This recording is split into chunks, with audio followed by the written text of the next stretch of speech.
प्यारे बहनों और भाइयों, नमस्कार। मजहब के नाम पर देश का बंटवारा हुआ। देश का तो कोई भला नहीं हुआ। हाँ, दो नेताओं ने अपनी अपनी कुर्सियां पक्की कर ली, क्योंकि जिन्ना को पता था कि भारत में उसको कोई आगे नहीं आने देगा। उसने मजहब का सहारा लेकर अलग अपना वतन बना लिया और उसका मालिक बन बैठा। ये बात अलग है कि अपराध बोध ऐसा उसके ऊपर हावी हुआ कि वो एक भी दिन तंदुरुस्त नहीं रहा और 13 महीने में चल बसा। तो इस घटना ने 21 लाख लोगों की बलि ले ली।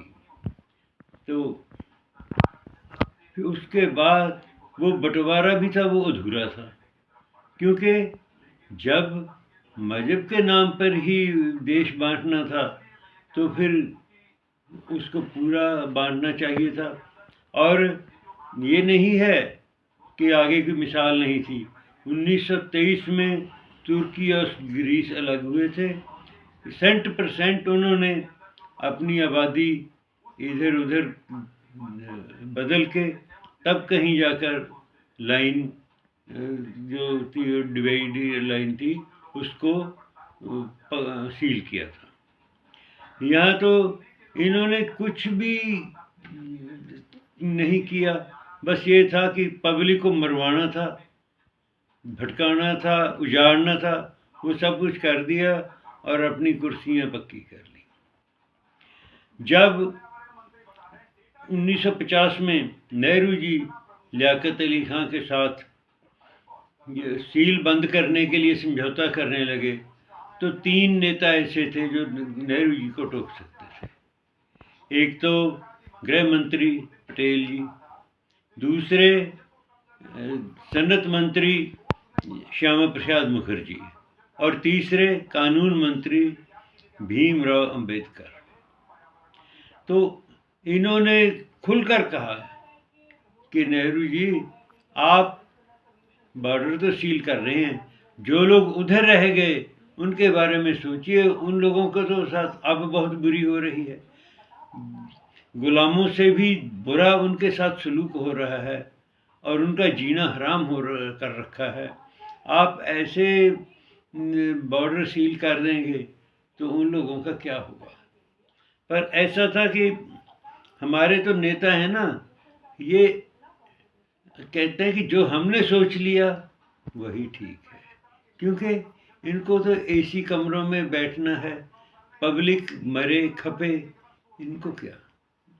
तो असूलों पे जो बात आए तो टकराना जरूरी है। जो जिंदा हैं तो फिर जिंदा नजर आना जरूरी है। श्यामा प्रसाद मुखर्जी ने तो पार्टी छोड़ दी। पटेल जी की सेहत ही खराब थी, वे बेचारे कुछ नहीं थे कर सकते। और अंबेडकर जी ने भी किनारा कर लिया, बोलते भाई मैं ये पाप नहीं कर सकता। श्यामा प्रसाद मुखर्जी वो इंसान हैं जिन्होंने बाकायदा ड्राफ्ट तैयार करके कलकत्ते को और आधे बंगाल को भारत में रख लिया। नहीं तो ये लोग सारे का सारा बंगाल पाकिस्तान को देने को तैयार थे।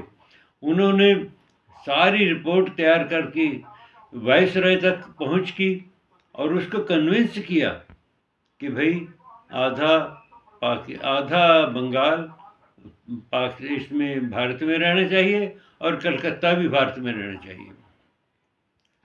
ऐसा है कि जब हमारे नेताओं ने पब्लिक के बारे में, पब्लिक की तकलीफ के बारे में कुछ सोचना ही नहीं था, सिर्फ अपने बारे में ही सोचना था, तो फिर वो नेतागिरी नहीं, वो तो देश के साथ गद्दारी है। क्योंकि आज भी हम देख रहे हैं कि वो लोग 75 साल से जो दर्द झेल रहे हैं वो किसी को बताने की ज़रूरत नहीं है। हर रोज़ हम खबरों में सुन रहे हैं कि वो कैसे अपनी ज़िंदगी निभा रहे हैं। जय हिंद।